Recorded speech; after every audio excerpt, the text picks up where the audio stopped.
All right. You're supposed to be. I can never tell at the beginning if there's. I don't know if they're supposed to be sound quite yet or not. I am a little nervous watching this after the Pacific, but I did really want to watch this movie and Band of Brothers as well. Just since I got to watch the movie on this. So, okay, here we go. Really pretty trumpet, drum line.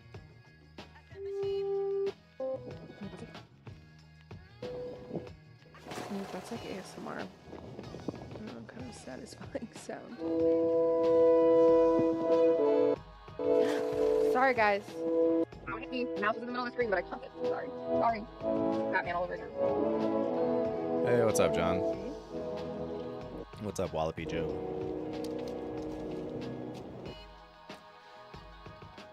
I'm not as worried about the COVID-19 situation. I'm more concerned about we're already behind on Invincible. I wanted to be further ahead by this point, and now it's just looking like, I don't know. I'm very concerned that the show's going to be over by the time we finally get caught up because of all the setbacks. It's really frustrating.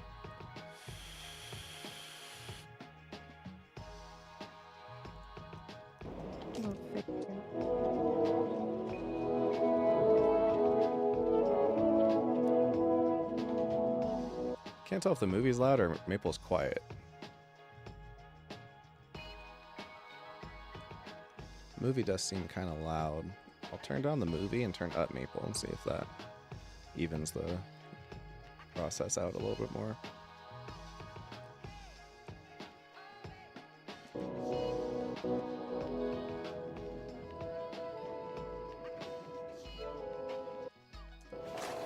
Already, the filming is really. Okay, nope, that's too loud. So let's turn you to like 1. Nice. Very beautiful.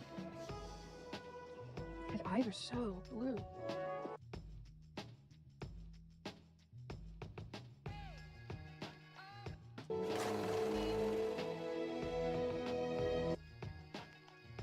This music gets me every time. It's probably one of the most intense scores ever. It's such a good score.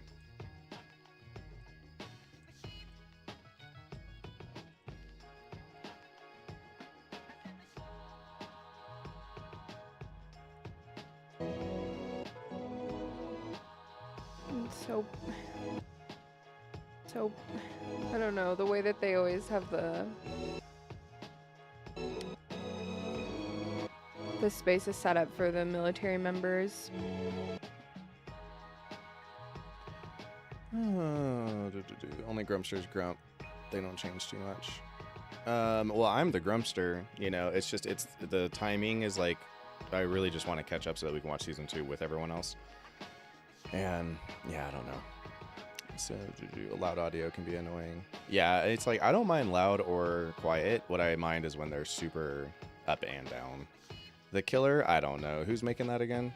Someone interesting, right? John Williams, the GOAT. John Williams is good. I think he's overrated, but he's good. The burial sites is always beautiful. It's always like so, like everything being such in a straight line. Okay, we don't need that. Yeah, David Fincher. Yeah, I don't know.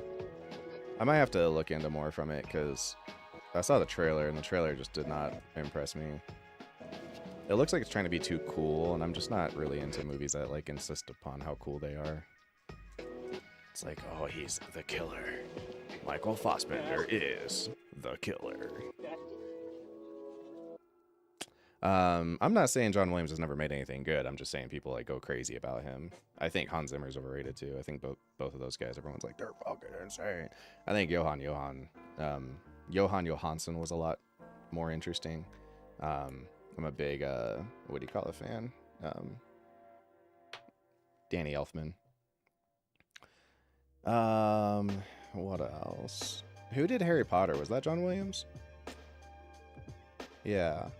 I think it was. I like the Harry Potter one. One thing I don't like about John Williams scores is oftentimes they're kind of missing hooks, and I like that the Harry Potter one has a very distinct hook. you know, the do do do do do do do do. It's a very, very like you instantly think Harry Potter. You instantly think, you know, wizards and stuff. And Hans Zimmer in particular, he can be very like just ticking sounds, you know, from Dunkirk. And you're like, yeah, it's good and appropriate, but it's not super memorable. I don't ever just want to listen to like a Hans Zimmer score, you know, on its own. But the other one, my favorite guy right now is the dude from who did Tenet and Hildur Guðnadóttir is one of my favorites too. But he did Tenet, he did Black Panther. I really love that guy. He's insane. He's probably like my new favorite now that Johan Johansson's dead.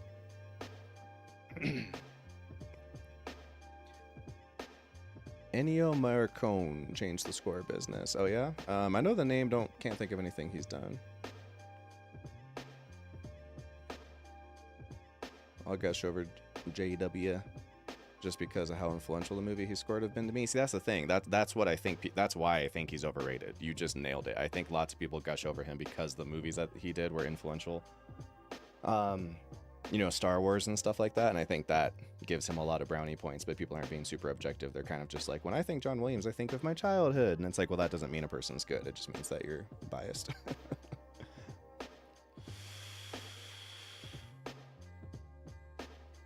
Oh, he's a big Western guy.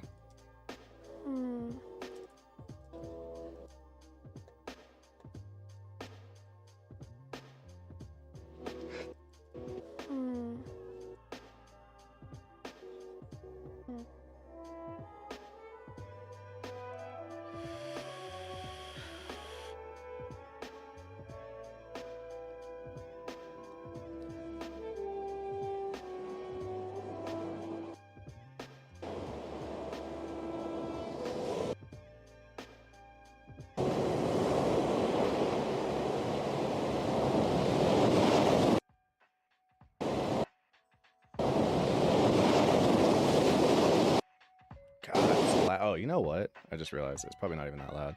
I forgot my audio is set really fucking high on my computer. Duh, I'm an idiot. Yeah, not a lot of dialogue, but very... Okay, I'm so stupid. Now let me go double check all my settings. Let's just set everything back to 0 again. Having a stressful day. Throwing me off. Hey guys, welcome back to Diegesis. My name is Maple, and today I'm going to be watching Saving Private Ryan for the first time.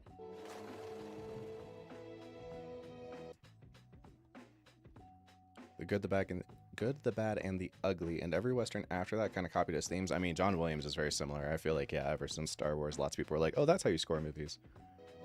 So, I don't know, the way that they always have the spaces set up for the military members.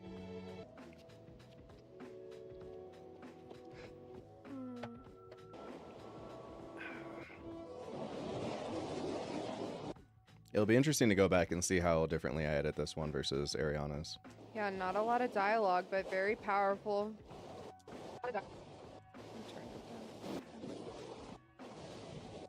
These beach scenes are...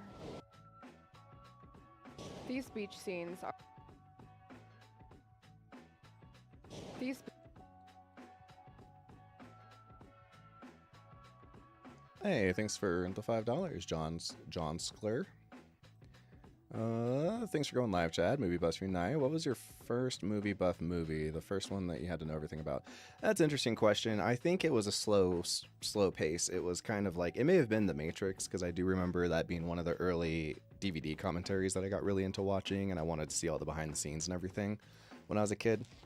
But it was definitely over the course of watching a lot of movies that I was renting from Blockbuster, and I got really into watching the behind the scenes and watching the DVD commentaries and wanting to learn more about the making of it. And I think that all led me down kind of when I started to notice that, like, oh, when the guy explained that he's doing this kind of thing, I realized I really like that and I don't like the other way. And I started to develop, you know, a lot of taste based on those things. And that's something that wasn't like, you know, I noticed that my friends did not have the same feeling about, you know, movies. It was kind of like they'd watch it and be like, oh, that was good, then move on. These beach scenes are... Okay, so there we go. These beach scenes are... What about you, brother? Oh, he's getting sick. Okay. Those are disconnected ideas.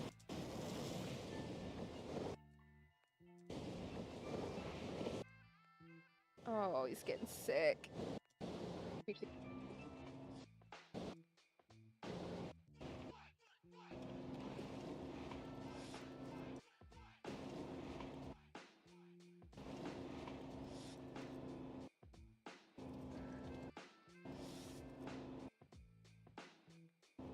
Yeah, the reaction will hopefully be tomorrow, is the plan. Alan Silvestri 2, what for BTTF? I don't know what BTTF means. Elmer Bernstein, Great Escape, Magnificent Seven, Danny Elfman, maybe just for Batman. Danny Elfman, I like most of his stuff.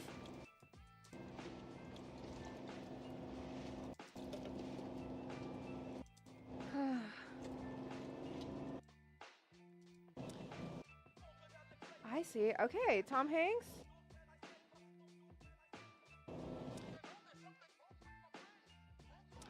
I see. Okay. I see. I see. Okay, Tom Hanks. Scene after the. Oh, Breakfast Club.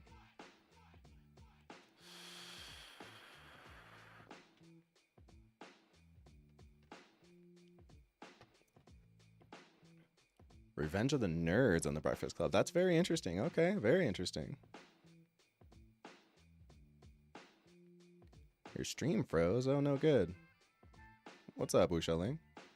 Marlon Me or Hachi reactions would be cool. I really, really don't like those movies. I think that they are not good movies. I think that they are just...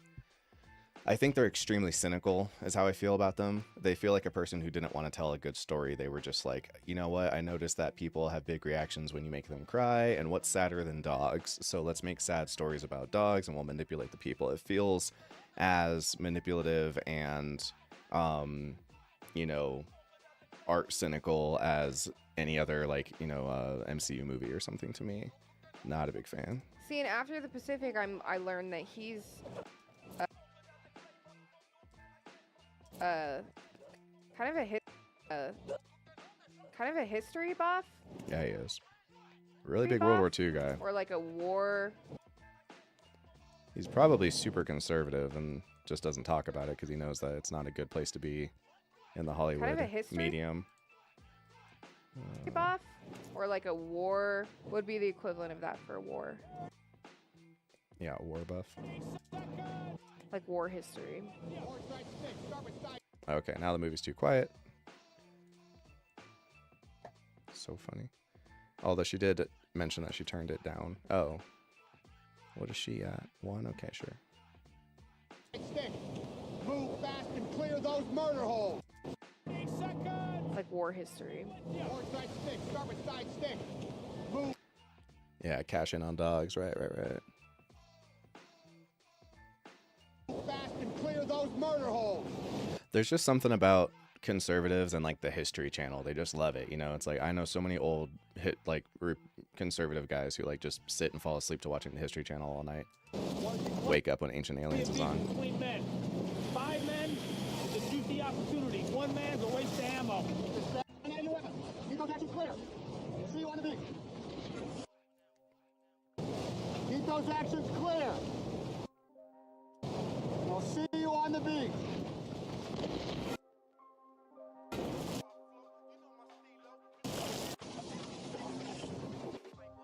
Yeah, the sand is... I just feel like the Pacific, like, I saw so much. Like, I feel like... It'll be interesting to do it backwards.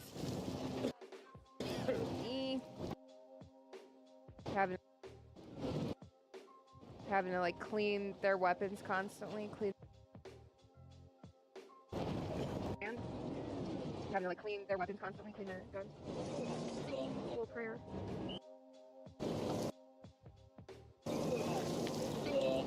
Jackson.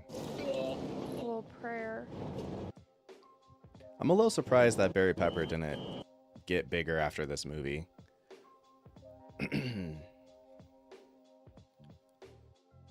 Masters of the Air trailer dropped yesterday. Looks a lot more action movie than Band of Brothers specific. I mean, that makes sense. Like, my biggest concern for Masters of the Air, to be fair, I don't love the other two series, to be honest with you. I think that they're like okay as TV shows. I think people mostly like them because they're like, oh, the honor and the sacrifice, and you know, they cry when they hear I'm proud to be an American. But Masters of the Air, the thing about the Pacific and the Band of Brothers is that they're both very introspective kind of character studies about these people and their experience and what they went through. But Masters of the Air is going to be a bunch of guys who are in planes the whole time, and they're not going to be like together. So I feel like it's going to not have the same energy. It feels like it couldn't be anything other than like a Top Gun. It's a very different experience being in the Air Force. Warhorse did nothing for me. I never saw it. I guess having no affinity to horses does play a big part. Yeah, exactly right. Yeah, that's exactly right. I don't have a big affinity for horses either, and every big horse movie that ever comes out, Hidalgo or that other one, I don't know, there's a bunch of them. Like, every one of those, like, the horse is the main character movies, it does nothing for me. But I bet horse girls are like, oh my god, this is incredible, you know? So that's part of the beauty of art, is being able to pick an audience and be like, this is for you guys, you know? I'm in the middle of the road conservative. Oh, okay. Not one for labels, but maybe that's right. Yeah, you're probably just a centrist. Between Saving Private Ryan and Schindler's List, which one do you prefer? Schindler's List. I mean, both take place in the same time period. Yeah, I think Schindler's List has got more things that I'm into it. Is Ariana my sister? No, she is not. Seabiscuit or Secretariat? I think I was thinking of Secretariat. Isn't that also a war one? You know what? I'm probably actually thinking of Warhorse.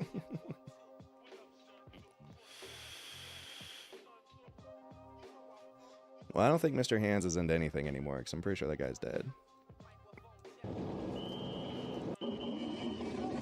But you're right. I didn't have anything for Seabiscuit or Warhorse, or I'm sorry, or Secretariat either. I don't think I even saw either of those. I think I saw part of Seabiscuit and then walked out. Spirit the cartoon wasn't for me either. I guess we'll just start on this shot.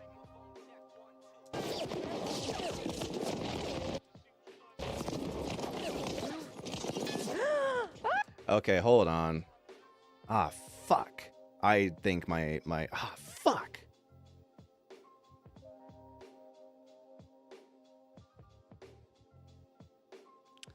Am I crazy, or does my syncing seem way off?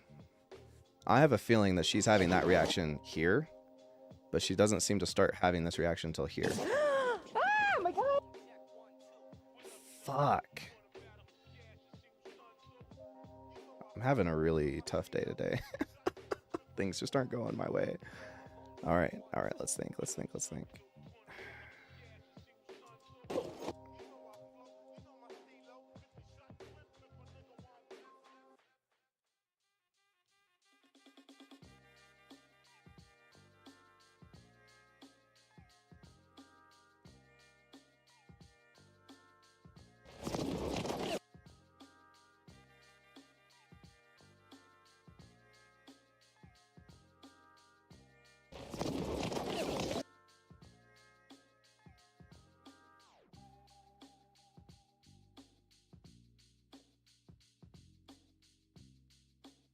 The sync is off.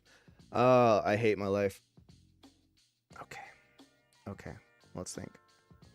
Fix this.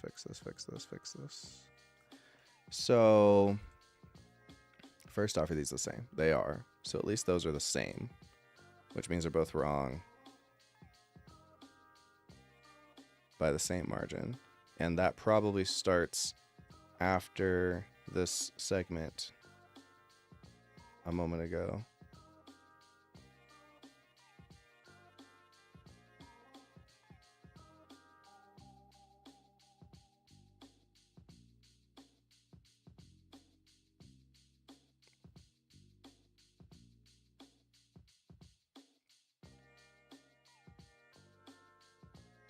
Okay, it's going to start after this segment, is my assumption.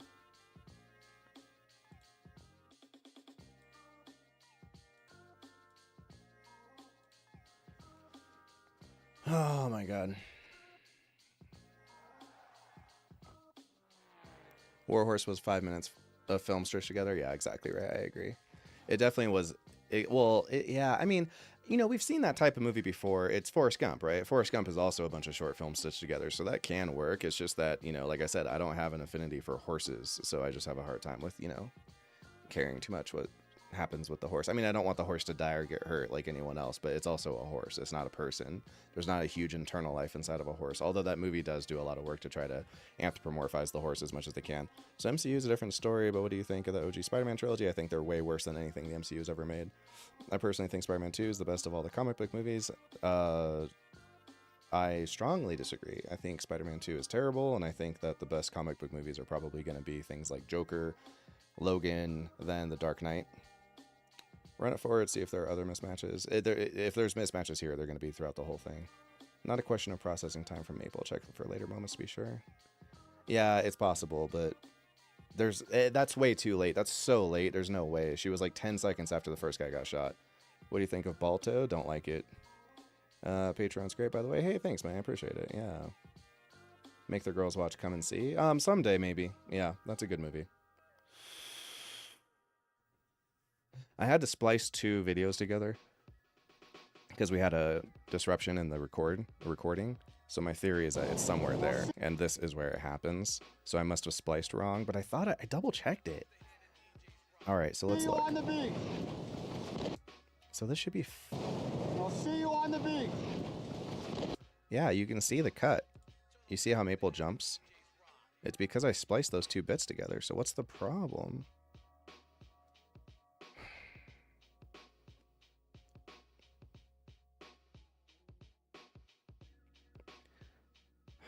Okay, so we're going to make sure that this frame's the same. So let's cut here. I'm so tired. And I have to get this out tomorrow.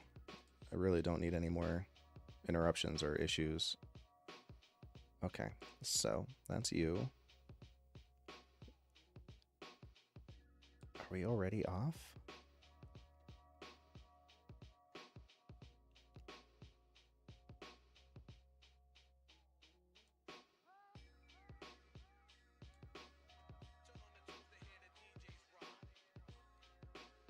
Keep the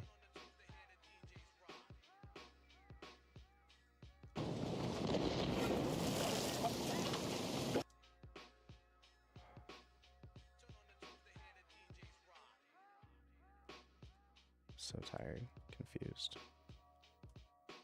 Okay, Chad.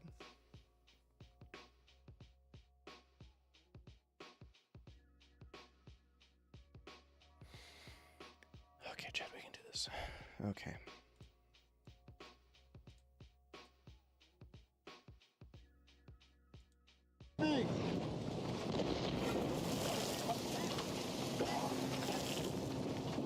Yeah, the sand is.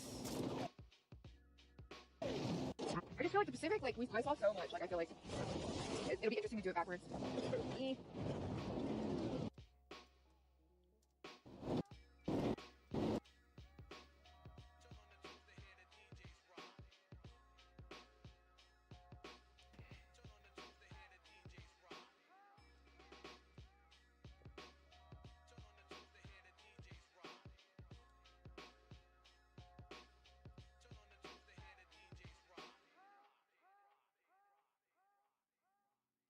Yep, syncs off. So there's a couple questions. When? Okay, explosion. It'll be interesting to do it backwards. Having to clean their weapons constantly. I've started to suspect something was wrong when she said them having to clean their weapons and no one was cleaning their weapon on screen. How am I fucking this up? Okay. All right, here's my theory. This is by how much I'm off. When this guy starts getting hit, that's this reaction here. Right? And then when this guy gets shot, that's this reaction here. Right? So it means that we're roughly this much off. Now, how do I fix that? We'll start by just trying to fix that and see if I can do anything with that because I don't want to rip it all apart. If I have to rip it all apart, I might as well just start all the way over, and it already took me an hour to set this freaking thing up. So, okay. All right, Chad, you're going to be okay. Quit crying.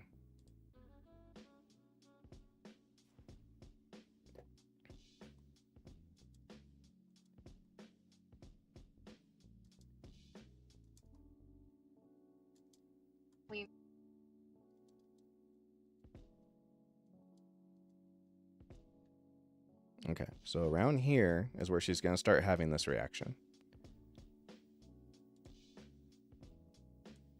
Okay, and these are the same, so that's fine. So now I need to hop in here, and I need to...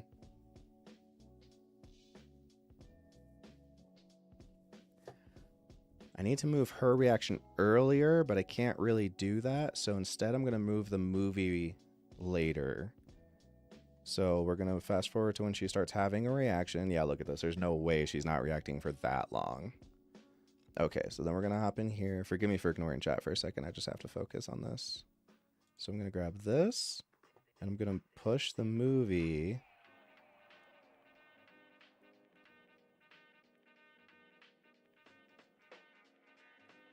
No. I need to fast forward to when she's having the reaction.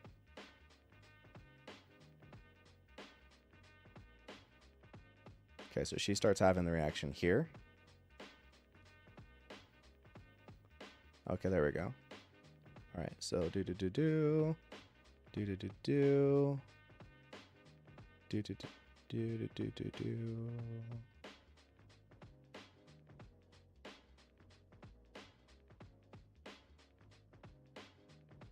Oh, it's not working the way I thought. Oh man, this is hard.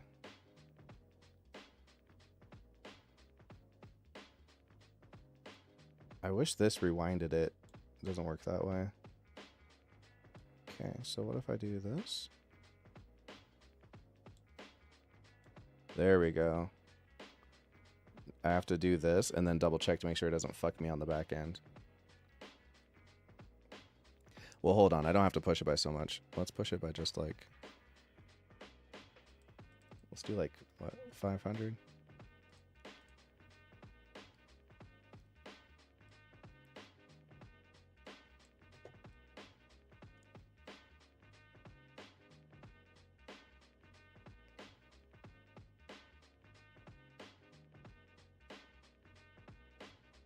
Okay, they're going to start getting shot.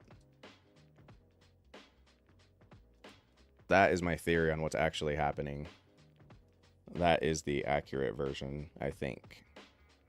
So what, 500 and then 366.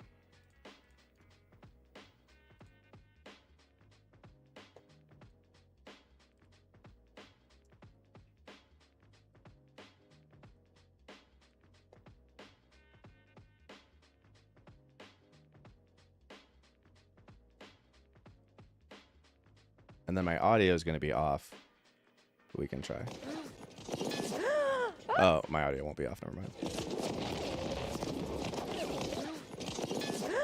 Ah, my God. Oh, no. Oh, no. That feels much more accurate. But it's probably not frame perfect.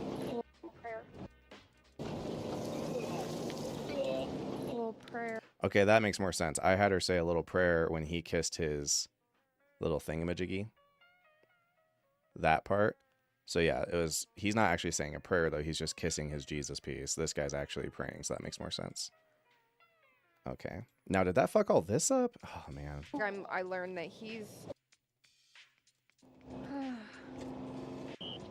I see. Okay, Tom Hanks. See, after the Pacific, I learned that he's kind of a history buff, or like a war would be the equivalent of that. Okay, let me catch up on the chat. I think I mostly got it. What's up, Flix Freak? Let me back up. What are y'all talking about? So what do you think? Hello, everyone. Should I hype him up for a really good action movie and make him watch John Cena's The Marine? I would rather not. What kind of juice you got in there? Good question. This one is watermelon, grapefruit, and jackfruit. Makes sense if something's out of the ordinary from the start. I like the film Argo. Yeah, I like Argo. I don't care about how accurate movies are. That doesn't bother me at all. I want a movie to be good. Tell me a good movie. Like, I like Inglourious Bastards, you know? Like, I don't care about accuracy. If I want to watch something about accuracy, I'll just read about it, right? Like, I just want a movie to be good. Editing's such a pain, that's true. This is the Patreon version? No, this is the YouTube version. It's going out tomorrow. Finger on temple, trying to use all the brain power. That's exactly it. What's up, Rough Lazy? Okay, let's double check this intro, make sure it's all good. Hey guys, welcome back to Diegesis. My name is Maple, and today I'm going to be watching Saving Private Ryan for the first time. I don't know, the way that they always have the spaces set up for the military members.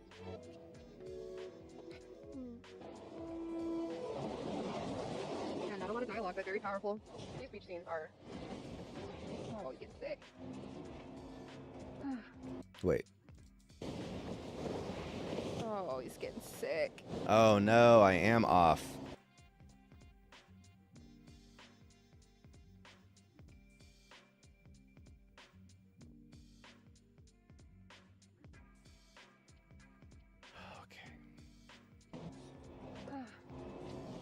Okay, Tom Hanks. See, after the Pacific, I learned that he's... Here's the thing. So this was supposed to be Tom Hanks's head. Well, it is. But this shot here was supposed to be here. But this still kind of works. You can barely tell. Okay, Tom Hanks. Seeing after the Pacific, I learned that he's kind of a history buff, or like a war would be the equivalent of that for war. I'll see you on the beach. That's also why we have this ghost frame, is because it's not linked up right. But if you can't tell, it's fine, because it's only the beginning of the movie. I'll see you on the beach. I'll see you on the beach. Oh, and the syncing's way off, like lip syncing wise, but... Yeah, the sand is... I just feel like the Pacific, like, I saw so much, like, I feel like it'll be interesting to do it backwards. After some point... No, I did say that the audio would be off. Okay, Chad, come on, you can do this, man. Having to, like, clean their weapons constantly. A little prayer. A little prayer.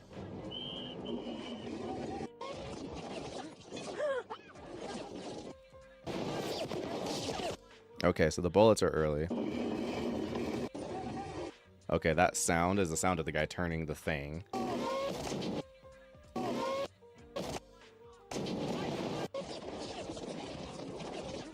I need one very specific loud noise that I can use to sync.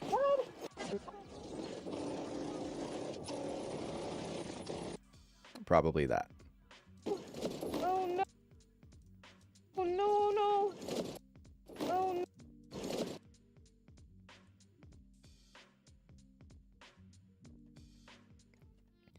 I hate my life. My theory is that we start hearing this right here.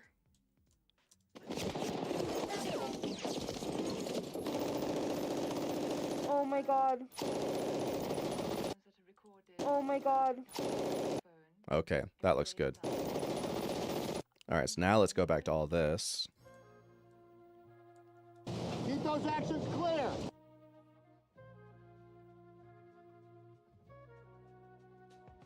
There it is.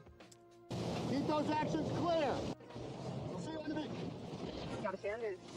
I just feel like the Pacific, like, I saw so much, like, I feel like it'll be interesting to do it backwards. Having to, like, clean their weapons constantly, clean their guns. Yep, there's the sound for the spinning the thing. I don't know why this was so hard. I never have issues like this.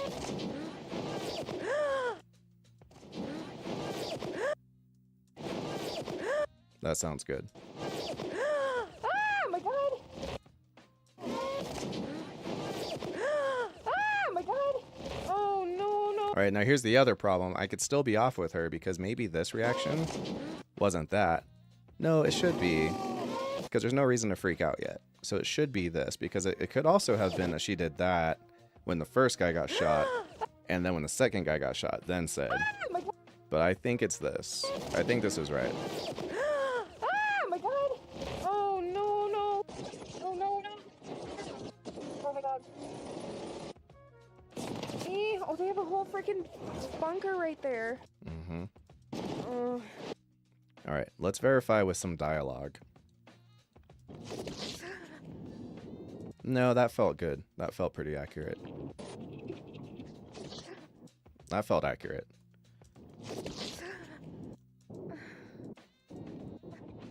No. Yeah, this all feels right. This feels good. Anyone making Okay, now we have to verify that the end of the movie isn't fucked.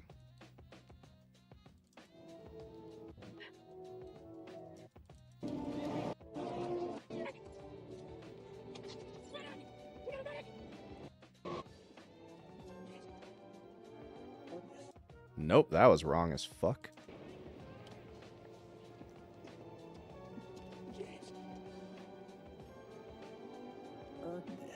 Nope, never mind. It was not wrong as fuck. Nope, I think that's actually pretty good.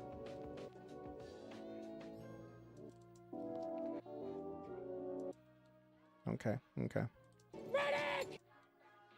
Okay, well, Ryan's live. Okay, I think we're... I know they told him. Spin that! I know they told him. I think he went to it.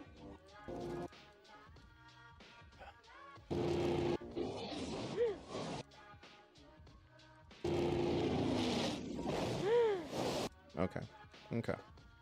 I don't even know what to say.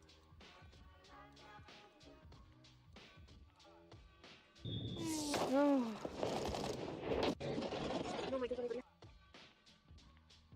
There's some dialogue to work with. I guess the whole giant action scene at the end's not a good place to check for dialogue. Clean has a touch of Bavarian. Very good. You've been reassigned to me. Grab your giant motor pool on the beach. Wait, listen up. What? You want me to reach the American flag without the cheese in your ass before I was like a smart ass? What? I think you like an answer. Okay, alright. I think, okay. The beginning's fucked, but it's fucked in a way that I don't think is super easy for you to tell. So after the big cut trim thing that happened, we're good for the rest of the movie. You'll forget, and I think we're good. All right.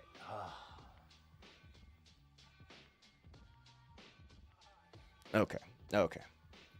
All right.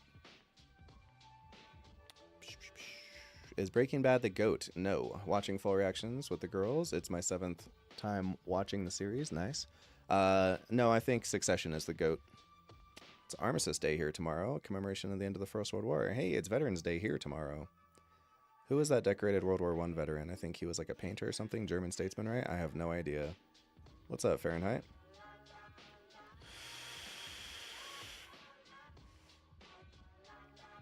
Yeah, war's not a blast. Have they seen the movie trailer for the Avatar? We were going to watch it tomorrow, but Ariana just came down with COVID, so that fucks our plans really bad. Yeah, Ariana watched it a year ago.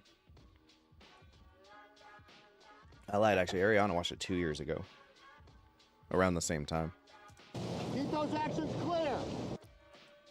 I'll see you on the beach. I'll see you on the beach. Keep those actions clear. I'll see you on the beach. Oh, God. I'll see you on the beach.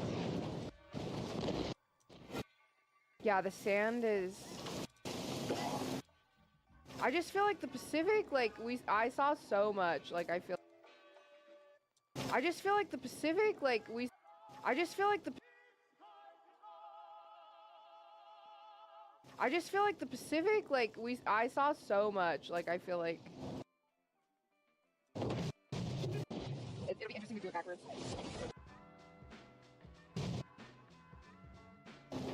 No, I need to finish that thought. It'll be interesting to do it backwards. Having to like clean their weapons Clean their guns.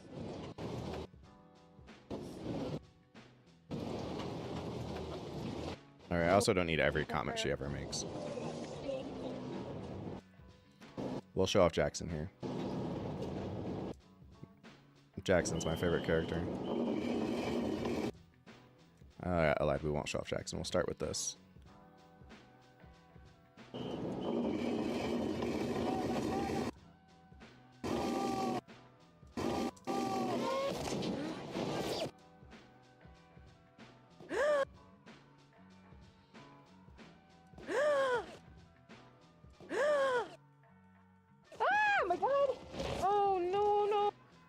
Actually, what we'll do is we'll do this. We'll do...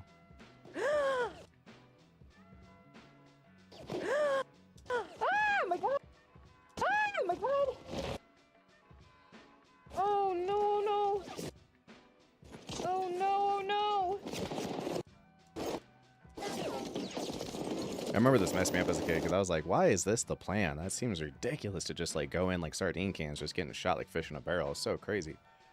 Please make him watch Sopranos. Yeah, down the road. I plan to. I lived my whole life around WW2 memorials. Every town I lived in was involved with Operation Market Garden. I played on decommissioned Sherman tanks as a kid.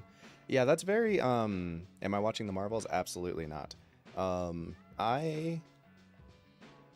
It makes sense that a lot of people in Europe would have, like, we have a huge connection with World War II because our propaganda machine has told everybody that we went and won the war for everyone. But it wasn't fought here. So it makes a lot of sense that people in Europe would have a lot of memorials and stuff because it's like, this is a place where a battle took place. There's nowhere in America that we can, aside from Pearl Harbor, basically, and like, it wasn't really much of a battle. Someone came and just did a bombing run.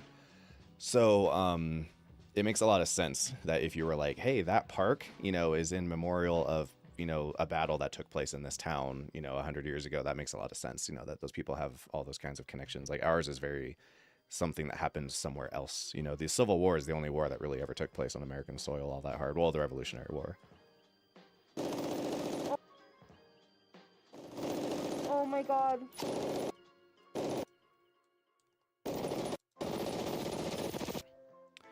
I mean, you know, honestly, I would argue it was a joint effort. I don't think any one country wins that war by themselves. What is funny, I forgot who it was. I want to say it was Shane Gillis was talking about it. It was either Shane Gillis or Pete Holmes, but I think it was Shane Gillis, and he was saying, like, yeah, it's like World War II is this war where this tiny country of Germany, I mean, Germany is not a big country, and they decided that they were going to go to war with everyone else, and the kicker is that it was close. Like, it was this one country versus the world, and it was fucking close. Like, it's not technically true. I mean, Japan did a lot. It seems like from my history perspective that Italy was the one who was sandbagging and wasn't really carrying their weight. But you know, the axis of evil. It seems like Japan was doing a lot of the heavy lifting in the ocean. But it is very interesting how, like, just in Japan, smaller than California, you know, these tiny little countries were just giving the whole of Europe and America the fucking fist business, you know, like, it's nuts. Oh, they have a whole freaking bunker right there.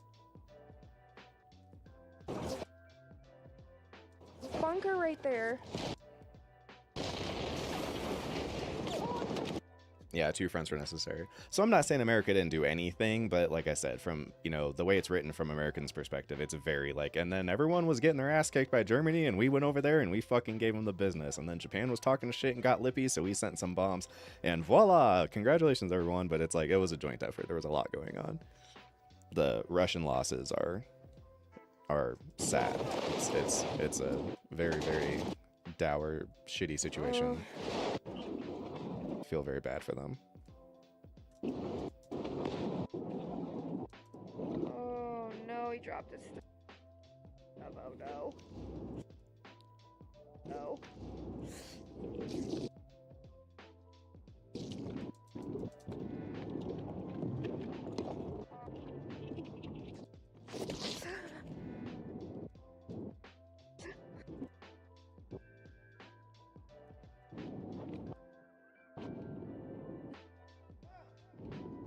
No.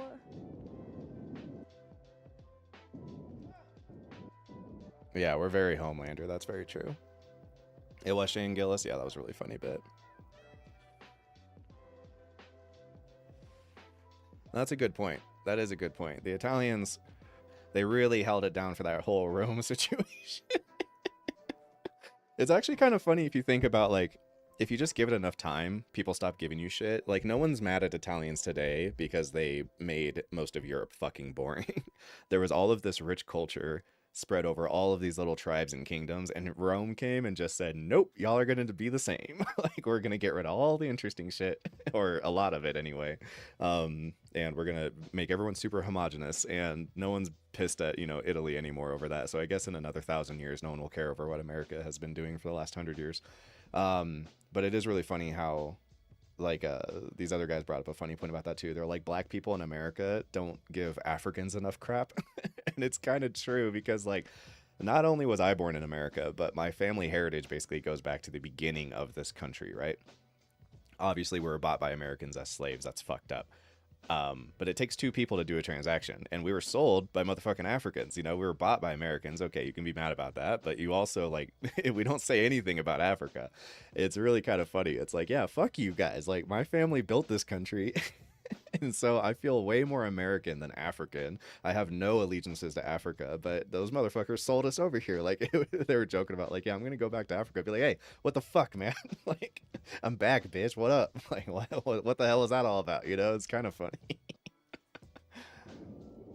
Oh, we are absolutely doing the the Rome rerun in America, and that's what I like. Killer Mike talks about that. He's like, you know, the fictional history of the West, the mythology of the West is basically starting with Rome, although that's kind of arbitrary, but whatever. Say you start with Rome, which a lot of people like to, then it's like their mythology is like two boys who are raised suckling on the teats of wolves, like literally raised by wolves. And it just feels like when you think of how the West behaves globally, couldn't be more astute. You know, that feels right. There's a very raised by wolves kind of fucking vibe in the West, you know?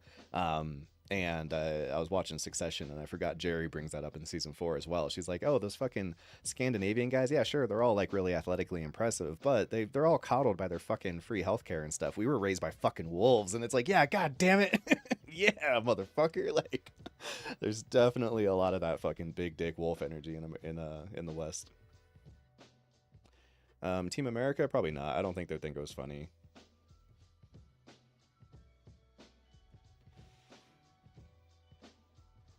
Well, you're right, Midway and Stalingrad, but there's also like the Monuments Men situation. You know, I think that the Monuments Men story, didn't those guys basically find like a massive gold reserve from Germany? So there was a lot of little things that happened. You know, the reality is almost always this way with every historical like war and stuff. It's always, the history books are always like, and then Paul Revere showed up, or I was thinking someone fake. Davy Crockett showed up and he saved the world, right? But the reality is normally it's like a bunch of mismanagement, a bunch of little decisive battles that went a little different than you thought they were going to go. These guys went and found all your gold while they were trying to save art on accident. You know, like these things just happened, and enough of those things stack up, and it just becomes this huge problem. Also, Hitler was not necessarily like the finest tactician of all time. One of the good points that he fucked up really bad was like he never had to declare war on America. We were super pissed at Japan, and we were about to go give Japan the business, and they were in an axis, but I don't think they signed any paperwork that said like we have to go to war with people who go to war with you. And Hitler himself, it wasn't like Germany came together and decided to go to war with America. Hitler himself declared war. So it's like that was probably a fucking stupid ass idea, you know. Let's not invite more people into this just because, you know. Where are the girls from? Like family background? No idea. When they come over, we talk a little bit about our day, but for the most part, it's like, here's what we're going to watch, here's why, here's the plans I have for Patreon, blah, blah, blah. Lots of people are very anti-Britain over the hijinks. Yeah, for sure. But some of the stuff with Britain, though, is because it's still happening. Like, you know, you can go to their museums and see the stolen stuff that they still have, you know? Like, there's been no effort to be like, hey, let's go and give all these fucking countries their shit back. Can't believe the ladies caught on to thinking Rome all day. Well, they didn't catch on. It's a meme. It's a meme that's going around, or was going around for like a week on TikTok. Yeah, he failed upwards. Yeah, exactly right. It is kind of nuts. Yeah. The problem with history now is that there's a lot more data to be able to tell what happened, but there's a lot more voices that are talking shit, just making things up. So now it's like a static to noise ratio you have to filter through. With the old histories, it sucks because there's like, you know, I only know of the one book, the Iliad, talking about the Battle of Troy, right? So you suffer from only having like one source that's not reliable. Nowadays, you have a billion sources for everything that happened, but you have five, like if there's 500 people you ask, you get 500 different opinions on how it happened. So it still makes it really hard. Yeah, people are experiencing what we did even long after we left. Yeah, for sure. India. Yeah, no, India's a great example, right? This film is, it's not a slog because it's really good, but it's a slog because it's long. Graham Hancock, closer to the truth and standard current archaeological theory. Graham Hancock is an absolute clown. I fucking hate that guy. I am so annoyed that he keeps getting platformed. Oh, Africa's, yeah, France, Belgium. Fucking really rough with Belgium, but no, for sure, yeah. No, Africa is probably the best example of what, like, how to create failed states. It's like an entire continent of like mostly failed states because of non-stop colonialist interruption. It would be so interesting to see what Africa would have turned into if it had positive relationships with Europe rather than non-stop fucking negativity and slavery and stuff, you know. All the countries that exist just cut through tribal lines, and so it's like, hey, I know you guys were all a community, but now half your community is Nigerian and half your community is something else, you know, and then just get used to it. It's awful. It's awful. Anyone making it out? Yeah, it doesn't feel like it at the beginning of this combat.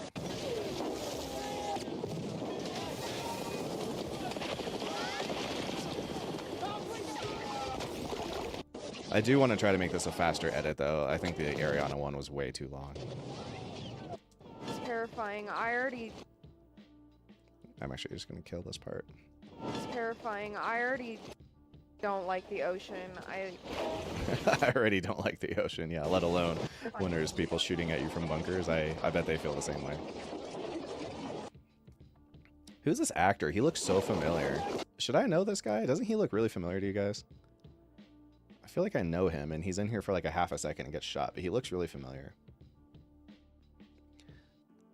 Hancock should be good in connect the dots, even if the dots aren't even on the same page or puzzle book. Well, that's the thing. Hancock is exactly what the 23 Enigma was made for, you know, like, or not made for, but made about. It's people who do a really good job of figuring out, if you make up enough, if you do a bunch of like, well, if this is true, then this could be true, and if that's true, then this could be true, and if that's true, then this could be true, and before you know it, it equals 23, you know. So it's like, if you take the date I was born and you divide it by how many senators there were at the time, and then you times that by, you know, the percentage of, you know, the constellations and which one I am, and you know, add that up with, you know, how many wives my father had, then boom, you get 23. Like, oh my god, you know, right? Like, that's the point.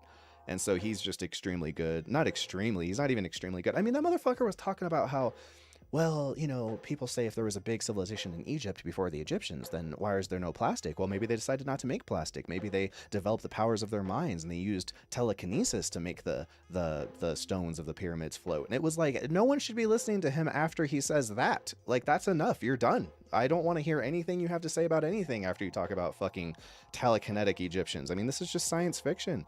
I think Graham Hancock is probably like the best like modern day, who's the Dianetics guy who just was like a sci-fi writer and then duped a bunch of people into believing. Scientology is happening again under Graham Hancock, and it's really fucking frustrating. It's why I'm so anti woo-woo and religion, is because people have this attitude of like, leave the religious people alone, they're just, you know, living their lives. It's like, no, these motherfuckers, like, there are institutions that are developed that encourage people to not be critical thinkers and to start just believing in crazy stuff because it sounds neat. And like, countless atrocities have been born off the back of people believing that Jews are magically evil, you know, and shit like that. And so it's like, no, if motherfuckers didn't fall for this stuff, like, it would cause a lot less fucking problems, you know?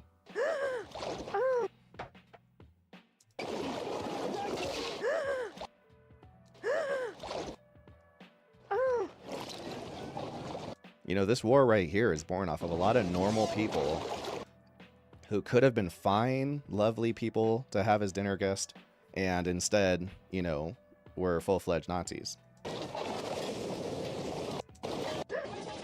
Yeah, L. Ron Hubbard, that's it.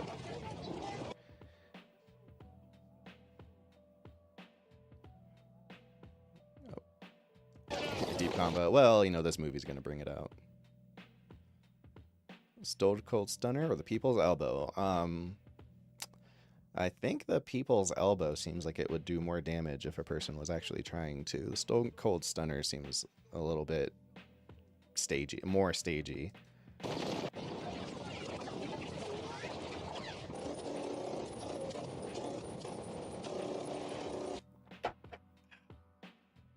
Oh god.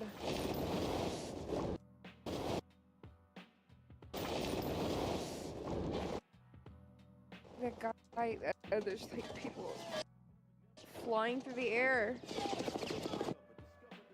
Oh.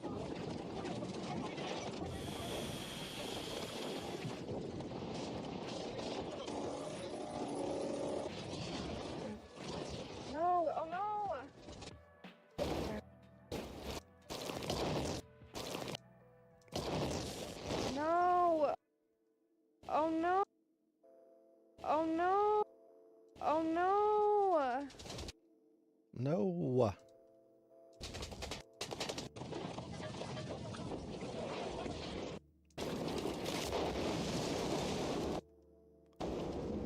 And then the really low frame rate thing.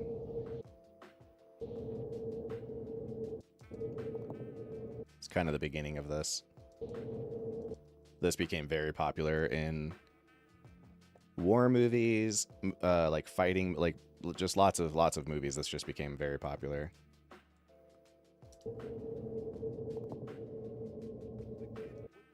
This guy's acting, killing it, killing it.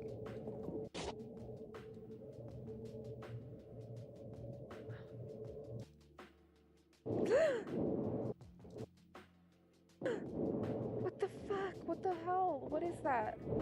What the fuck? What the fuck? What the hell? What is that? That's a flamethrower. Ridiculous weapon. Some guy was talking about how it was his job to train new recruits on how to use the flamethrower, and nobody would touch it because it was just like trying to convince a person to, like, yeah, you take this weapon and you go light people who are alive on fire. It's like, that's not an easy sell.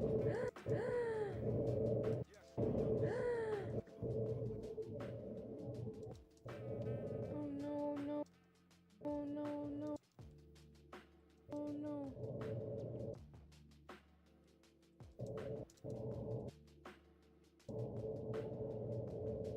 Oh, the shock.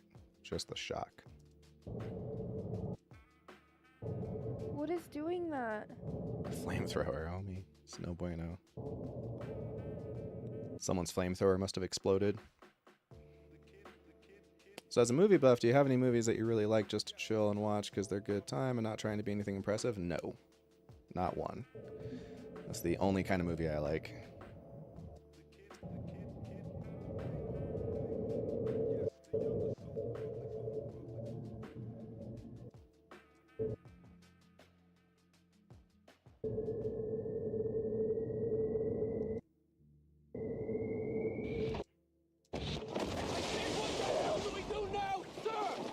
I said, what the hell do we do now, sir? This guy looks familiar too. But it's kind of generic looking. Maybe I just know him from this.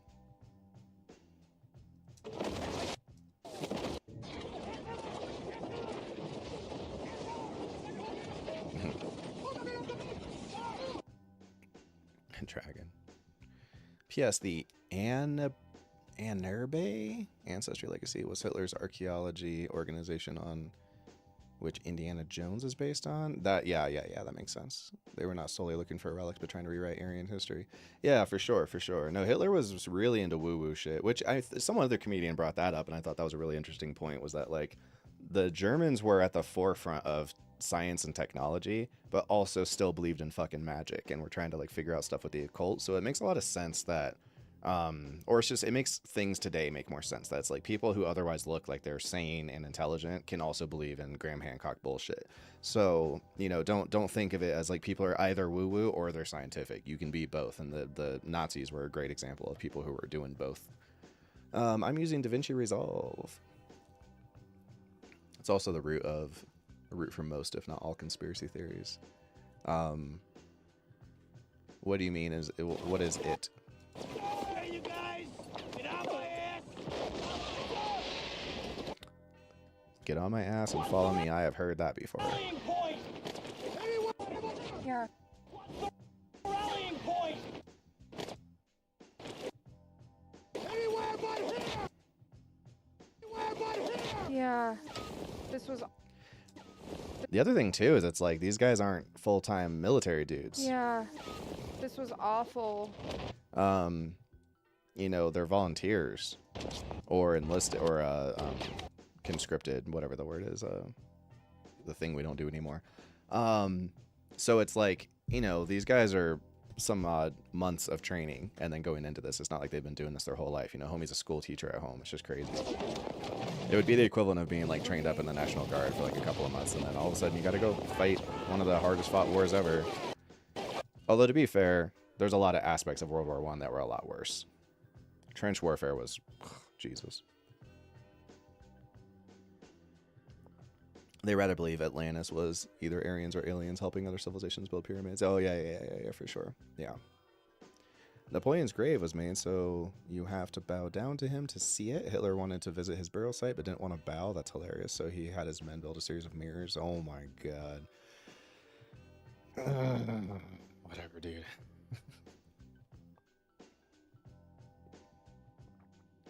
It's so funny.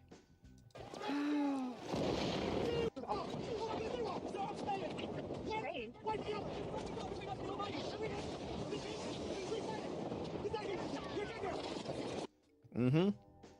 He's totally right, by the way. Yeah, every inch of the beach would have been pre-sighted. They would have known, okay, they're going to come from this place, so boom, boom, boom, boom, boom. Why did it have to be here is my question, you know? Was there not a place that was, you know, it's a country's a big place, so you got to be able to find some square inch that they wouldn't easily be able to go and defend, but I guess not. I don't know.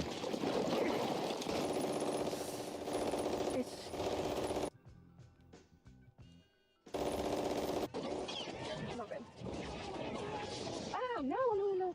Oh, it's mom. He's calling for his mom.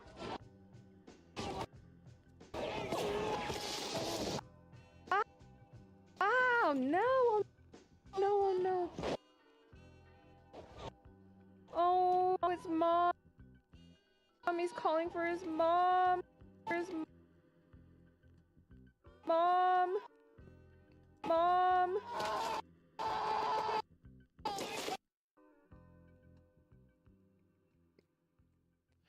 I'm probably just going to do a gore pass afterward. I don't know how I want to handle it yet. In real life, red has lots of tones, so it's a lot harder than a cartoon to just try to stabilize or isolate the red and desaturate it. Also, the movie's already very desaturated as it is, so I'm going to have to come up with something more clever. I hate just blurring because it's just like, hey, here's a movie. You want to only see some of it? But I also have to do something. I don't know. Oh, it's mom. He's calling for his mom.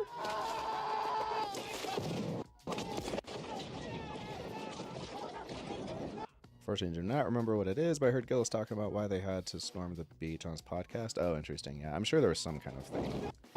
I know, because a lot of them are probably so young.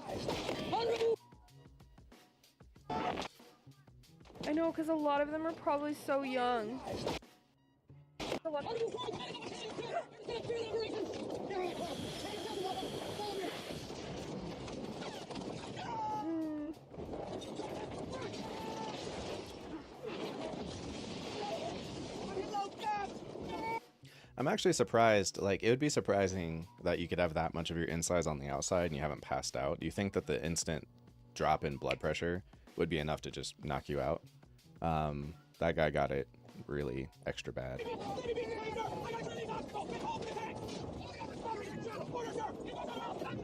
What do I think of Scream? I don't like it very much. I think Tucker and Dale vs. Evil is a much better version of Scream.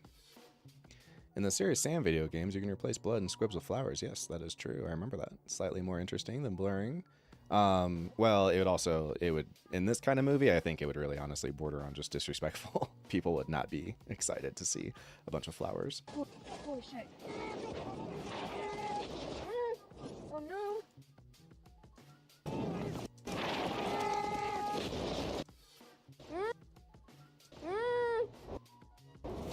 Oh no.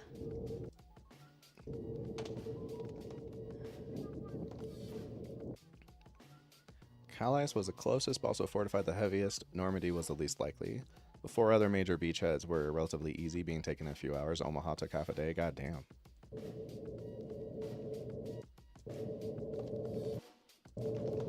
Oh no. Oh no. I will say that I don't find Spielberg's directing style to be the most exciting, but god damn it if he's not one of the best at fundamentals. Almost every time I think about like, where would I carry this next shot? How would I connect this shot? It's exactly, well, I don't want to say it, like, I always know the right shot and he always does it the way I would have done it, but it's off. Let me put it this way, like every time he does a shot and a transition and stuff, I'm always like, oh yeah, that's right, that's exactly what it should be. Like, good job, that's actually, yeah, you nailed that, you know? Like, he's so good at fundamentals. Like, Yeah, carrying from this. Oh no, oh no. There's a lot of other places you could have gone. You could have kept this in a wide the whole time, but choosing to switch to his reaction shot close up like that and slow it down a little bit, perfect. Like, God, he's so good at just the fundamentals. Oh no, my buttons are fucked up. Whatever. He's trying. Diegesis can't have flowers over blood. Yeah, I know, right? Yeah, I'm thinking about starting a second channel. I'm thinking about moving, like just giving up on this channel and just making it a reaction channel and then moving all my video essays to the other channel. Thinking about it. Shit. Yeah, he's not the GOAT, but he's so good at nailing the absolute backbones. Well, and to an extent, that kind of makes him the GOAT. It makes him like, you know, and also I don't think there's ever going to be one greatest of all time. So it's like, if there's a Mount Rushmore, I think he belongs on there, but he's kind of like a Superman. He's like, not that interesting or exciting for me, but he's just so good at it. Like, if you can start with doing exactly what Spielberg does and then give it some flair like a Yorgos Lanthimos, you got yourself something. But on the flip side, some movies also don't want to do the correct thing every time, you know, like Yorgos Lanthimos. Part of why his movies do work is because he does things that feel incorrect, but they give his movies a lot of life, you know. I mean, yeah, you're running for your life at that point.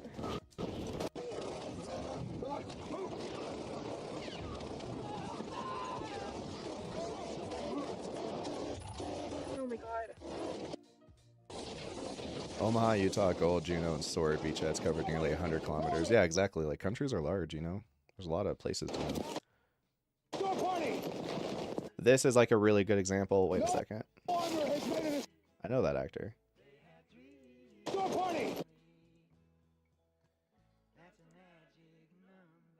Do I? No. He looks like someone I think maybe he's not. But this is like a really good rule of threes that he uses right here. Again, it's just very solid fundamentals. He's going to grab this guy, pull him over, tell him to say something. He's going to go away out of frame. He's going to grab him again, tell him to say something else. He's going to go away out of frame. Third time, he's going to grab him, pull him over, and he's dead. It's just like, it's just 101 stuff, but he just nails it every fucking time. If you want to make a movie or a short or anything or whatever, it's like you really can't go wrong if you just nail the fundamentals. You don't, you know, I think a lot of times I'm guilty of this for sure. Like, you want so badly for everything to be unique and interesting and something that people haven't seen before. But it's like, if you can just nail the fundamentals, you're going to have a good movie at least. Your movie will be watchable and good, you know. It's advice I should take as well. If you can mix two directors into one and have that mix make a film, who would it be? Perhaps you would like to be... What you like it to be about? I don't know about what it would be about, but I would definitely like to see Denis Villeneuve and probably the Coens. No, honestly, Denis Villeneuve and Nolan. I think they're both probably my favorite sci-fi people working right now when they do sci-fi. So it would be cool to get those two together. And even if they didn't become one director and just did a joint thing together, I think that'd be awesome. What was the last director you mentioned who uses imperfections? Yorgos Lanthimos. I think The Lobster or The Favorite. Spielberg also gets great performances out of child actors. That's true.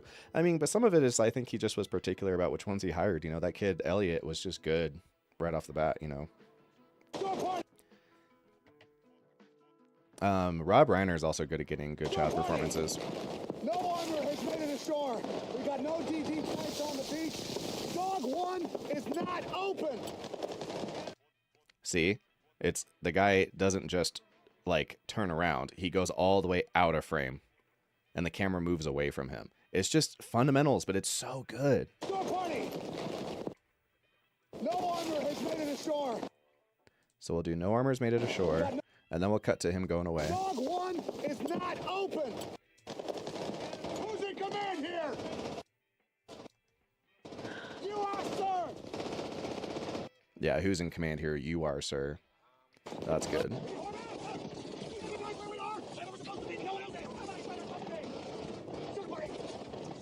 See? Second time. No, I know this actor. What's this guy's name? I know him. Oh, he looks really familiar. I don't like him very much in other stuff, but I know him. It's crazy that he dies so early, though. This movie is absolutely a who's who of like before they were famous. And then, yep, he's gonna go away. And then third time,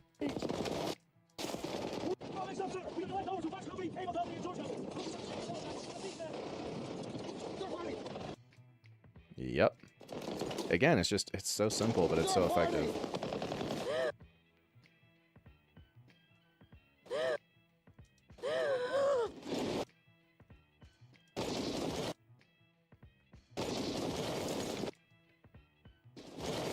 Oh no. Any thoughts on the Safdie brothers? I think they're incredible. I love the Safdie brothers. And not only are they great directors, but like Ben Safdie is actually a good actor too. I'm super stoked for them. I think that they are. It's good because we got to have new guys come and replace these old guys, right? So the Safdies are sick. The Safdies and the Daniels are probably some of the best young, new, kind of fresh talent that's in the scene these days. I'm very, very happy that we have all four of them. Bryan Cranston, incredible. Nathan Fillion, Vin Diesel, Ted Danson. Yeah, and you're not even like hitting, you know, a big percentage. It's like every fucking third person is somebody, you know. Pretty much everybody who's in the little disciple group is someone, you know, that you know. I wish a studio would greenlight a Blood Meridian movie. Someone's working on it. I don't just wish a studio would do it, though. It really needs to be good. Like, it's not an easy movie to make, and I don't want someone to make it and then make the book look stupid. I want it to be good, and it's very concerning. He was in United 93, a familiar face in a bunch of crowds. Let me look that up. I think I know what you're talking about, and I think that is exactly the guy I'm thinking of. He's, like, in stuff. I never really know him. Like, I never remember his name, but, like, every time I see him, I'm like, oh, it's that guy.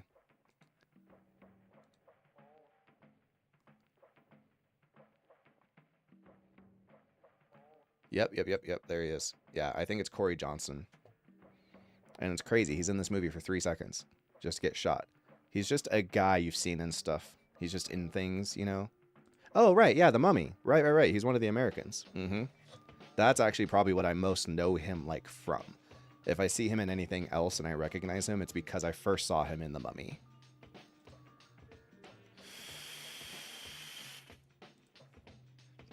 If I recall, he was the close friend of the guy who got by the mummy and was kind of like helping him when he couldn't see. Yeah, he's just a guy. But this is the first time, even I edited it last time, I didn't recognize him, but yeah, I think it's him. It looks like him anyway. Wasn't a fan of Jay and Silent Bob. They're not my type of movie. Oh, that wasn't Jay? No, it wasn't. He only really acts with Kevin Smith. Hell yeah, same page. Safdie brothers are on track to be part of the next big thing. I agree, they're incredible. Hope you're feeling good. I am not. What's up, Joe? Have the girls watched The Mummy? Maple did on the channel. Also agree on Blood Meridian needing to be good. Any particular directors you'd like to see work on it?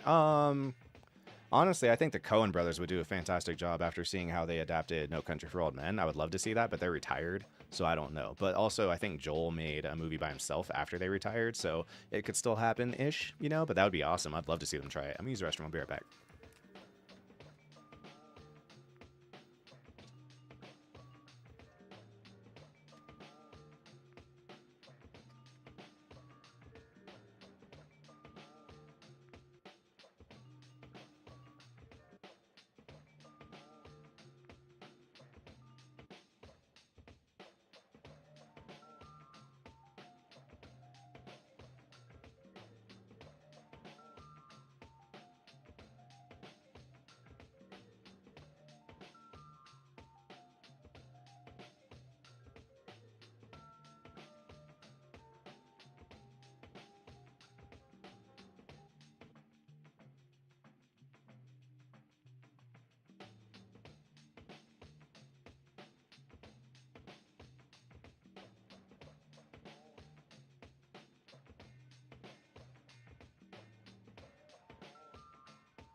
production music library that sounds great. We don't need to say anything else. If you're in production, you know the power potential of music when it's right. When it sounds as good as the right music can make it all come alive.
He's like a James Hong or Wes Studi. I know Hong. I don't know Studi. Oh, yeah, yeah, yeah. Uh-huh. Right. Well, Wes Studi also, I mean, he gets a lot of work because it's like, does your movie feature Native Americans? Hey, guess who's for sure going to be in your movie?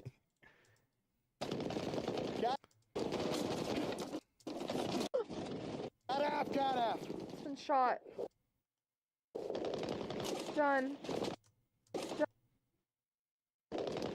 Done.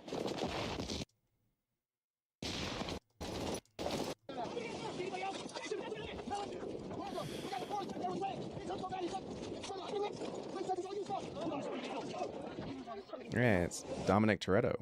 Somebody you can help. Let's go. Move on to somebody. Move on to somebody you can help. Let's go.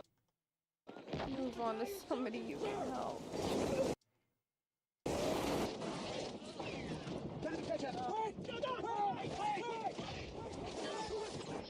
Water. Oh, no, no, no. It's too bad homie ended up, I don't know. It's hard to say.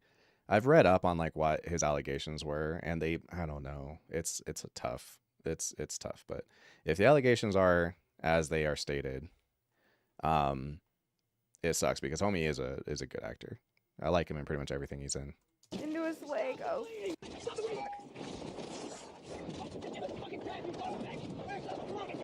This is also probably like, this movie's interesting because it's like my favorite performances from a handful of people. I don't like Giovanni Ribisi all that much, but this is like, he's so good in this movie. This line right here is just so good. This delivery and everything. It's like, give us a chance, you fucking, like that's just so good. Just give us a chance. That's so good. I mean, that's the line, but his delivery of the line is also very good. Just give us a fucking chance, you son of a bitch! That's a great bit. I love that a lot. Tom McCarthy movies. What's an example? My music is over.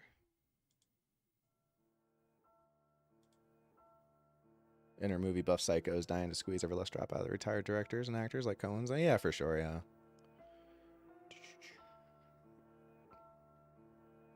Oh, you were quoting an inside joke that none of us are in on? Native Engine?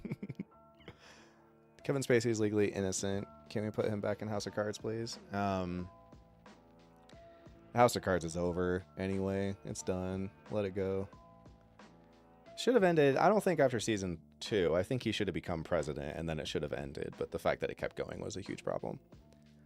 That's the thing too. By the time Kevin Spacey got canceled, the show already started sucking. So it's not that much of a loss for me. Life happens. Some things don't work out. I wish Grace Kelly stayed an actress, but oh well. Yeah, true. Was Grace Kelly the one that was murdered? Who got murdered? It was like a Grace Kelly type person. Didn't they go out like on a boat with somebody and never came back? They planned for 4. Oh, they planned for more than 4 seasons. Yeah, that is stupid. It should have just been 4 seasons. Like once, if your whole story is about a guy who wants to get the golden egg of illustriousness, once he gets it, it's over. We did it. you know? And that's like most shows. Robert Wagner's wife got it. Yeah, most fucking people who jump the shark, it's because that happens. That's, you know, The Office, right? Like, they jumped every shark. It was like the will they, won't they got together, have a kid, like they just did all the things, you know. Natalie Wood, I don't know if I remember the name. Wade, great character. Well, I mean, I don't know about all that. I think you can do a lot of seasons, but yeah, it's better to stop. It's just, can the story handle it or not, right? People don't do this very often. It would be interesting to see someone really give it a shot. The Foundation should have been like this, but it's not. Game of Thrones did it in the beginning, which there's a lot of two kinds of stories, but one of the two kinds it can be is one that's like character focused and one that's like civilization focused. If you want 10 seasons out of something, then like a civilization focused show where your main characters can die and then get replaced by other characters, that gives you a lot of room to keep telling the story for longer periods. But if you got to watch one guy for 10 seasons, a lot of times you're like, look, man, he's survived so many fucking scenarios, you know. Rick Grimes, it's like, how many of these encounters would a person really actually be able to survive? I would love to see a show like The Walking Dead, but the main characters also switch out like as fast. I know eventually they switch him out, but they took so fucking long. He already had survived so many fucking things by the time they replaced him. But that kind of show is something. And then you also have to make sure that the content you're providing has enough topics to cover to make it worth going a lot of seasons, you know? So I would generally agree that it's best to just try to keep it tight. The worst thing that ever happened to Peaky Blinders was 2 more seasons than it needed. You know, I think if it ended on season 4, honestly, season 3, it would have been easily one of my favorite shows of all time. And Succession pulled it off. Succession ended after 4 seasons. I wanted another season, but it ended on 4. And from, you know, something incredible is going to have to happen for me to be like, yeah, it's not that good anymore in comparison to modern stuff. Like, it's probably going to be one of the best shows ever made for a very long time. No, I agree with yeah, it should have been the 52 card deck thing. Yeah.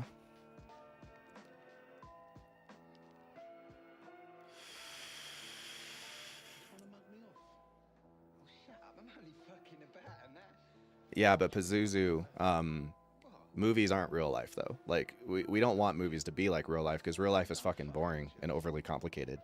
So, you know, I don't care if something's bad because it's realistic. Like, make it good more than realistic. Like, Inglourious Bastards is a great movie and it's super unrealistic, but, you know, so I don't ever, you know, factor in that like something should be realistic over being a quality experience in watching a film or a show.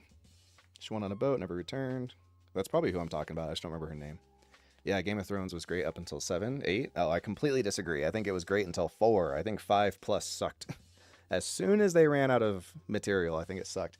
And Joey, I'm glad you like season 4. I didn't really love season 4. I think 5 is better than 4, but I think if it ended on 3, I would have been still telling people that it's the greatest show ever made. But now I have to say the first 3 seasons were the best show, and then it kind of fell apart. Oh. Oh. Bound to be more of them. No, it's bad enough. Stop going into the goddamn front of the fire. You're going to the white house. This is your boy. Got a weapon and ammo.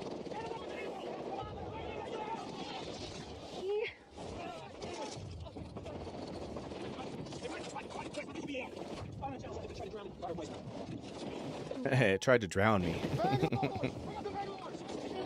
Bangalores! Bangarang!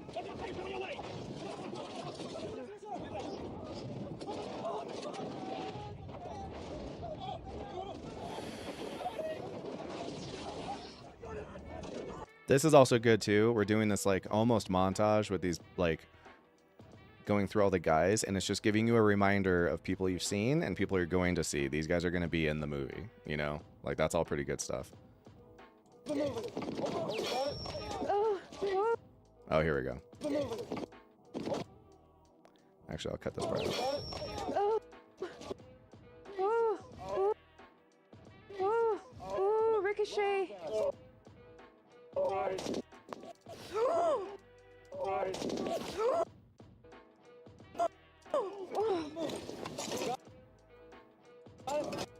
It's a very famous shot from this movie. Pardon the pun.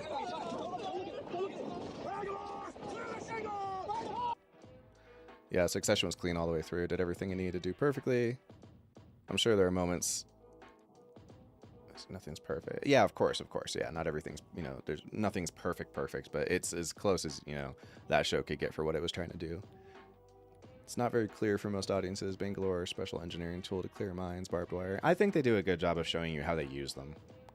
Tom Sizemore. Yep. Yeah, I know exactly. I agree. Fahrenheit. Yeah. What would war movies do without him? Yeah, for sure. He's also really good in Natural Born Killers. The big red one. Breaking Bad, I see, is a very long movie. I mean, fair enough. Yeah, I mean, Breaking Bad's good. I just think that stuff that's come out since. Like, for instance, in my opinion, I think Barry is a very astute comparison to Breaking Bad, and I think Barry's just better. But it has benefits that Breaking Bad didn't have access to. Breaking Bad was network, so they had to have long seasons, and they had to have commercial breaks. Like, Barry doesn't have to deal with any of that, So there's just things about modern filmmaking sensibilities that allow for some of these newer shows to be a little bit better. And I think that if Succession, or if Breaking Bad was shorter, we would have less filler episodes and stuff, and I think it would be a much better show. But it is very good. It's just you have to remember that, like, what we used to have to compare it against was, like, Everybody Loves Raymond, Like, there was just a lot of shitty stuff on TV at the time. It's the same thing with The Wire. Yeah, you see what I'm saying? So, like, even if you don't know what Bangalore means, it's fine, because they're literally fire in the hole. You see the Bangalore on fire, and then it blows up and knocks out the fence, so they do a good job of keeping you up to date on what's going on. Wow. In essence, actually, that's my favorite type of reveal, is like when someone is doing a thing and you don't understand it, and then you see it and you go, oh, that's what that was. That moment right there is a dopamine hit. That's a nice feeling to have. What's not a nice feeling is someone explaining how something works, and then later them doing the stuff and you going, okay, yeah. Like, you want to try to limit how often your audience is going to go, yeah, okay, I get it. You want less and more That's what you want. For All Mankind, I'm not. That sounds familiar, though. What was that? How do I feel about the Fly episode? I'm going to be honest with you. I don't remember it. I just remember that there was a fly, but I didn't have a problem when I saw it. I don't mind bottle episodes. Oftentimes, bottle episodes are some of the best ones because it just has to focus on the actors acting. It's just like you are... I remember my favorite episode of Stargate Atlantis. Not a good show, by the way. But my favorite episode was a bottle episode where one of the crew members is stuck in a submarine, like underwater. And the whole episode is about him and the people outside the submarine trying to figure out how to get him out. And he had to do a whole bunch of really heavy lifting acting by himself in a submarine. And it was fucking awesome. I love that episode. There's a bottle episode in Community. There's a couple. But one of them where they call out that it's a bottle episode, that's a very good episode. So it's like, I don't have big issues with bottle episodes like some people do. Oh, please, just for the love of God, make it. Just make it. Just make it. Just make it. Just make it. Just make it. Just make it. Just make it. Just make it. Just make it. Make it. Just make it. Oh. Oh, aggressive right there. Please, just for the love of God, make it.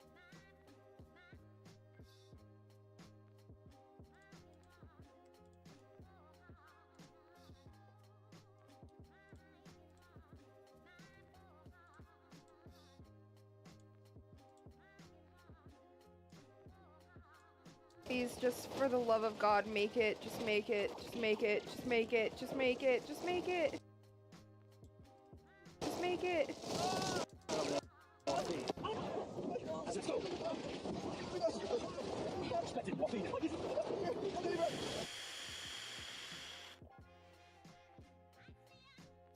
I don't believe that Breaking Bad has any filler at all. Every episode adds upon blah blah blah blah. Okay, so I'll give you this. I'll say that it doesn't have filler episodes, but it has a lot of filler in episodes. Most episodes only have like one or two things that are kind of important that happen, and then a lot of it is just kind of like world building and just kind of, hanging out. Because you have to fill all this time, I do believe that you could take a bunch of episodes and cut the filler in the episodes out, keep the important stuff, and then shrink the episode count. So like season 2, it would be a fun, if I had the time. I do not have the time, but if I had the time, it would be fun to go through like season 2, for instance, and then turn it into like 6 episodes and see what you could get from like a really, really, really succinct, like strong, every episode is a banger kind of thing, instead of like, okay, one big thing happened at the end of that episode, one big thing happened at the end of that episode. You could just really kind of fucking squeeze it down. And that's what shows like Barry are doing. You know, it's like the amount of things that happen in one episode. If it was a show from 10 years ago, it would have happened over 3 episodes, and you would have had a much longer, you know, season. Fam is what if Russia won the moon and space race never ended? Yeah, for sure. 2 + 2 direction. Always assume the audience is smart. I agree with that too. Alternative history to space race between USSR and USA? Then no, I do not know about that show. No, sir. For All Mankind? Yeah, I don't know about it. Turn to a soap opera. A lot of, you know what, actually, those shows that don't focus on a character but focus on civilizations, they often turn into soap operas. That's very true. Game of Thrones turned into a fucking soap opera. I think, honestly, even Peaky Blinders turned into a soap opera. Season 6 is very soap opera-y. Do you have any steel books? I don't know what that word means. Did National Guard training teach about defilade and enfilade fire? Yes, it did. I'm referencing when creators won't get on with their story. That feeling of hurry up. Yeah. Yeah, no, I feel that. I definitely feel that. Personally, I feel like that would break pacing and ruin the series slow burn. No, I think you could still pull it off. Also, again, not all slow burn is good. You know, there's bits that should be, but a lot of season 2 for me, I very much have the feeling of like, let's move on, like let's get to it, Jesus, like let's go. Routine.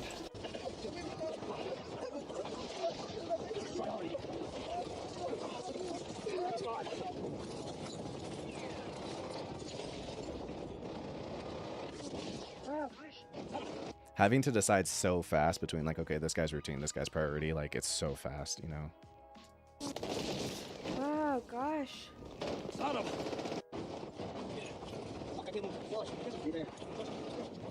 Fancy DVD cases? Oh no, I don't like physical media. I try to keep all my media digital.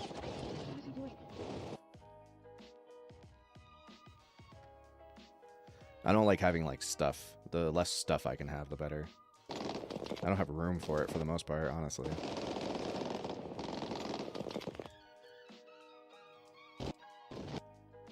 What is he doing?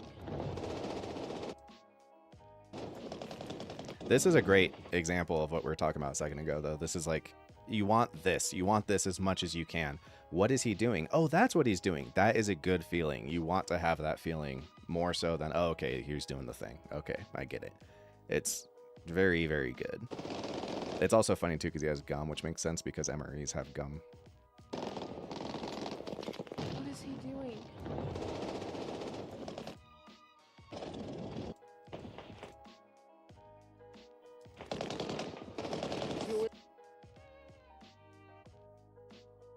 Mark.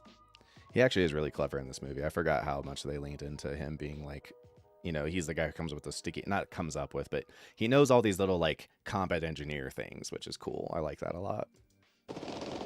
Which is very good. Like, rather than save the cat, it kind of serves the same purpose, which is like show your hero being, what do you call it? Being capable. You know, you can get on board with a lot of characters if you can respect them. And I think that's a thing they did a good job with, like Logan Roy. Nobody likes Logan Roy, but you respect, you know, that he's very good at what he does. And so at least there's something, yeah, competence, right? Exactly. He's competent. That's like, you don't necessarily need to show him in. Also, to an extent, the save the cat part is handled by the fact that he's just fighting in a war that Americans see as objectively a good war. You know, it's like, it's not a controversial war. It's like, this was a good thing. Yeah, very consumer, much collectible.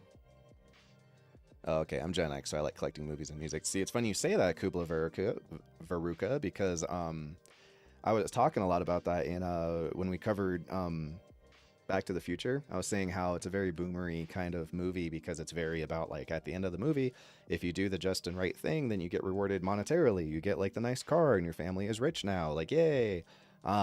Where today I think that we would have made that movie and at the end he would have had a more spiritual victory rather than like a monetary one. It'd be like his life isn't very materially better, but his family now loves each other and they're happy and they're like, you know, nice people now and that kind of thing, more so than, hey, you got the car. You know, the moral of the story would have been like, you know, it's not about the car. You don't need the truck. You know, it's like Christmas isn't about the toys. It's about the spirit and loving people, you know. So I do think that Gen X was raised by the same boomers who had a very boomers and silent generation and greatest generation, if your parents are old enough, that grew up in such extreme scarcity from the Great Depression that they became very materialistic and very interested in like having the stuff and collecting the things, you know. Have you thought about getting the girls to watch Generation Kill? No, I'm kind of, the problem is I just don't like that audience. The audience is so annoying because a lot of them just want to complain all the time. If you go and look at our Band of Brothers reactions, it's just nonstop. Like, oh, you guys don't know about blah blah blah and blah blah, and you didn't notice blah blah blah, and you guys didn't, you know, England, you know, blah blah blah blah, and this year and this and that, and it's just like they're not wanting to communicate with us about the filmmaking. They want to just talk about the history, and we're not a history channel. So the problem is it attracts too many like history buffs and like war buffs rather than like film buffs and like TV show buffs. We had people complain during Band of Brothers that we were talking too much about like the cinematography. They were like, it's disrespectful. You just need to sit and appreciate, you know, the sacrifice that these soldiers did. And it's like, we're a fucking movie channel. It's called Diegesis. It's not called fucking, you know, war history nerds or something like that. So they're fine. I'm not mad at those people. I just don't want to, you know, mislead them and like falsely court an audience that isn't our audience. It's the same reason we don't cover a lot of like Indian movies, is I don't want to make promises to, you know, the Indian population that we're going to cover a bunch of Indian stuff when we're not, you know. Yeah, Logan's speech in episode 3 is so great. I completely agree. Yeah, I got my dick fucking hard. Super fantastic. You know, I think episode 3 caught you off guard. You might be thinking of episode 2. I think it's episode 2 that he gives that big, awesome, you're a fucking pirate speech, you know. Yeah, the war Andes, you know. Russia was my idea. I mean, there's people who like history and film for sure. It's just that I attract too many people who don't like film.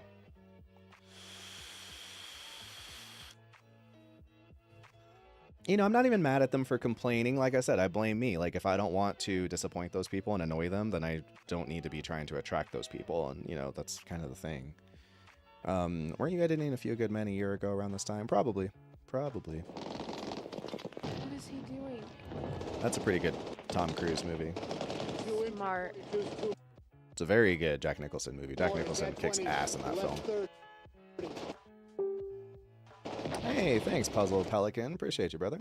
Love the reaction to Avatar: The Last Airbender, especially the finale. Me too. I'd love to see their reaction to Gattaca. Yeah, I was just talking about Gattaca to my homies the other day. It's not my favorite movie, but it would be an interesting movie to watch these days because so much more of what they talk about in that movie is actually like much closer to practical than it ever has been before. So I think that's really funny.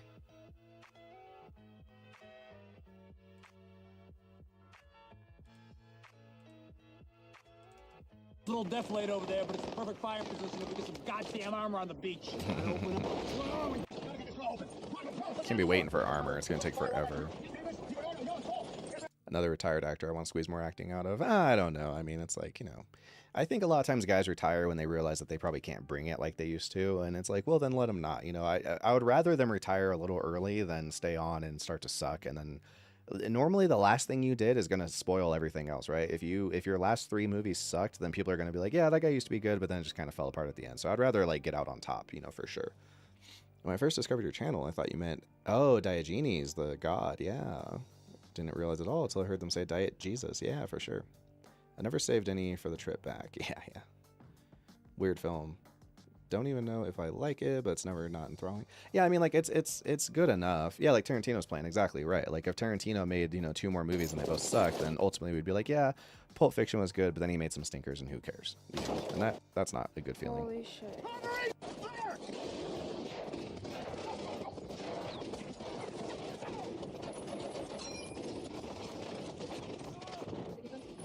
Oh, you're so close. You're so close. That sound effect was done really well. It's exactly what those guns sound like. Did they get them? Oh, you're so close. Oh, you're so close. You're so close. We can get everybody the hell out of here. Short, Peyton, McDonald! Yeah, exactly. Clint Eastwood is a perfect example. That guy should have retired 10 years ago. No, I completely agree with that. Clint Eastwood is a very good example of exactly that problem. Yeah. Yeah, I think honestly the biggest issue with Gattaca is it's just kind of a victim of its time. It's kind of corny in the way that like early 2000s movies were corny. So, you know, I think same thing with there's a very good movie hiding in Gattaca, and a reboot would actually probably be astute. I feel the same way with Steven Spielberg's movie with Tom Cruise. Minority Report, all of its problems really come from it just suffers from the sensibilities that we used to have in the early 2000s, and a lot of movies were just kind of corny. So that movie has the bones of a very good film in it, but it's just like one too many things are a little too corny for me to recommend it. Yeah, Eastwood is a silent generation, right? Yeah, after Gran Torino, that's a perfectly good old guy movie to end on. All right, let's cut to Jackson sniping.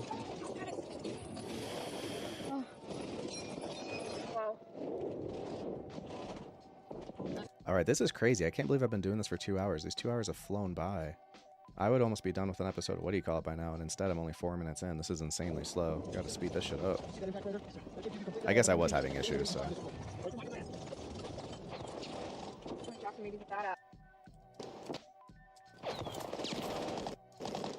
feel like Jackson maybe is a badass. Yeah, he is. Jackson's definitely like the cool character out of all of them. Holy shit. Holy shit. See you on the next one. Bye. Holy shit. Yeah, you could. The first part of this movie is a lot longer than I always remember. Wow. Oh.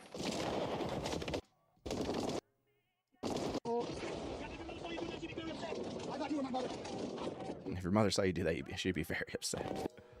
Be not that far from me, O Lord. I mean, that shot right there. I mean, come on. Come on. It's just good. It's just cool. It's awesome. Super wide angle lens. Oh, about to crash.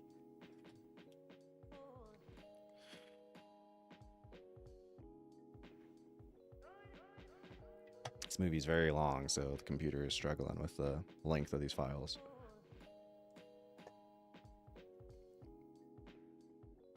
Give it a chance to exfil all the junk data. Let's reopen her.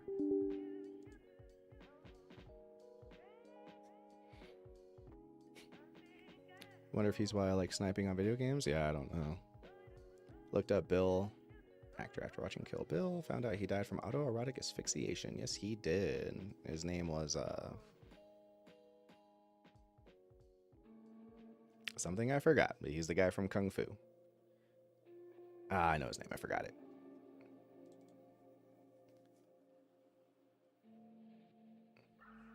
Yeah, bruises on her fingernails. Yeah, that is cool. Oh, so you think that was a makeup effect? My theory was that he got it in basic training, but you're right, that probably is.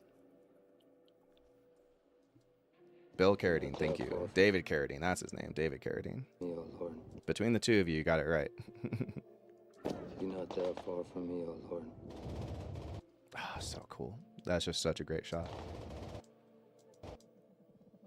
Be not. Oh, I forgot to refill my clipboard. All right, let's get a move on this. It needs to come out tomorrow. I need to hurry up. Be not that far from me, O Lord. Richie Tenenbaum replaced by Clay Guy? What are you talking about?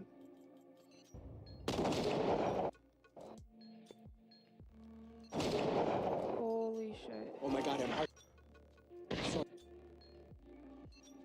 sorry for having offended thee. Richie Tenenbaum is Luke Wilson, replaced by Clay Guy. My sins for having offended thee, O Lord. Oh, what's that have to do with Richie Tenenbaum? Oh, because I used to have Richie Tenenbaum? Yeah. Yeah, this is from a music video called Dethrone. It's from a particular shot. Let me see if I can find it.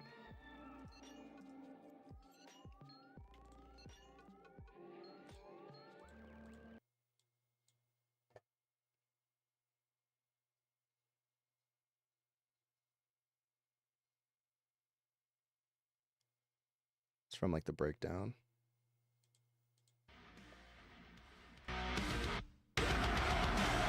Right there, nailed it.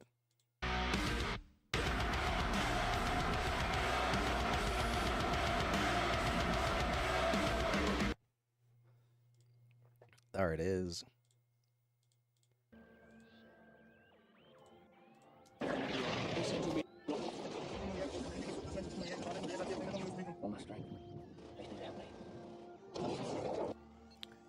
Directorial Mount Rushmore is going to be like the Coen brothers, Denis Villeneuve, Yorgos Lanthimos.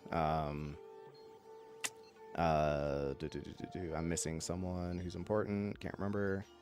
That's like my S tier, and then like my A tiers are going to be like your David Finchers, your Steven Spielbergs, your Martin Scorsese's, those kind of guys.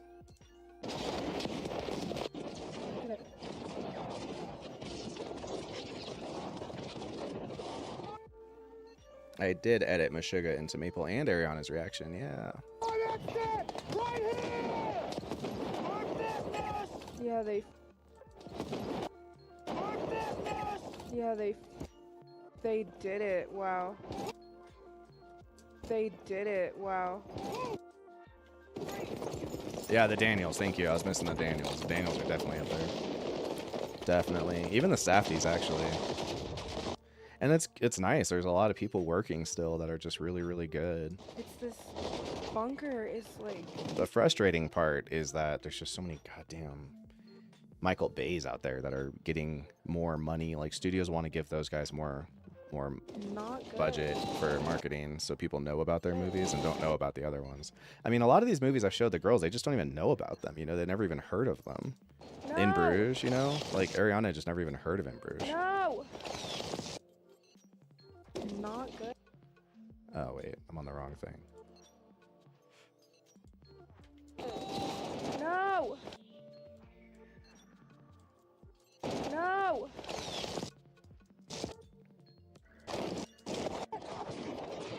I did not see that. That's interesting, though. Cleopatra movie? That's fun. Tomas Hake is my favorite drummer. I don't know if I know that guy. Is he the Meshuggah drummer? I'm guessing just based on the name. Knowing Meshuggah is Scandinavian. Isn't it crazy that we live in a world where Fincher has to make a direct-to-video movie? Isn't that insane? It dropped on Netflix rather than theaters? That's crazy. This movie's so hard to edit for, like, you know, what do you call it, violence, because it's just non-stop.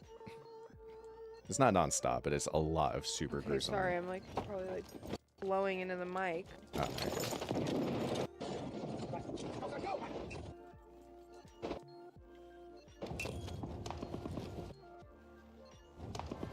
Dude.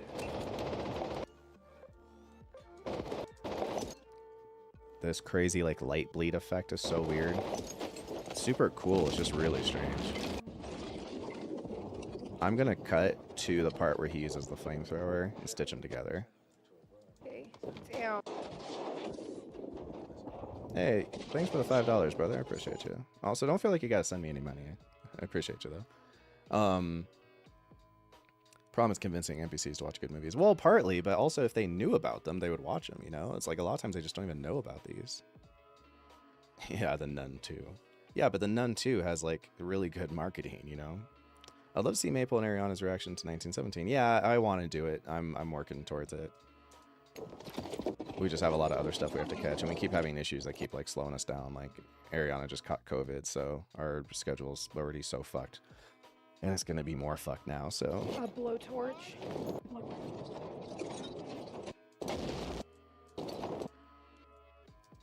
Dude. So he's going to throw a grenade, and then there you go.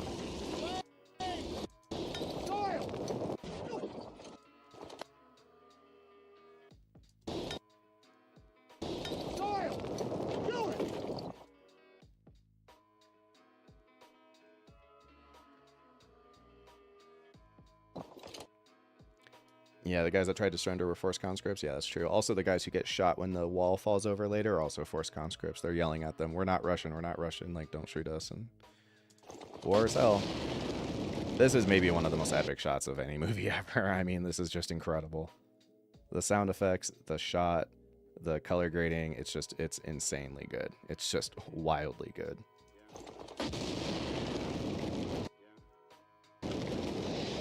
Don't shoot! Let him burn! Let them cook.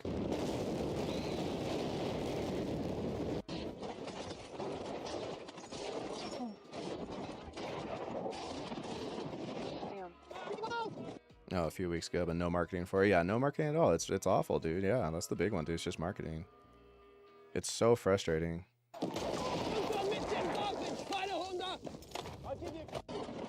He said I washed for supper. Ooh. I'm assuming you're doing that. It's a practical effect that they had actual explosions during filming. Oh. Yeah, that's the thing, right? Like, they're doing a good job in this. I mean, like, this movie is definitely a little bit American propagandistic, but to an extent, sometimes people who complain about that, it's partly like, I remember a Russian guy when Ariana covered it was like, oh, all these American movies only cover it from the American perspective. It's like, oh, why do you think that is? Like, what a fucking stupid ass take that is. It's like, look, you're Russian, make the Russian movie. Like, what the fuck? That's crazy. Be like, maybe like, man, all these Russian movies about World War II are all from the Russian perspective. That's nuts.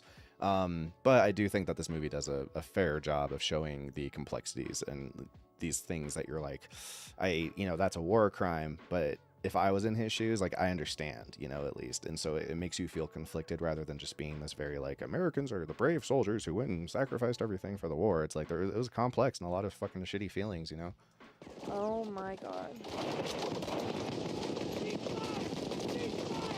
Well, I understand that they want money and that's it, but what's really annoying is that every once in a while, one of these really good movies actually does get some love, from the marketing team, and people know about them, and then they do well. I mean, a great example is Nolan, right? Nolan is the kind of guy who studios you would expect would ignore, and if it wasn't for the Batman movies, he probably would be being ignored by studios and not having the budgets that he has access to. But it's like, he made a whole bunch of money on Oppenheimer. It's the type of movie that I would expect, not to get a lot of love. So my stream has been temporarily blocked.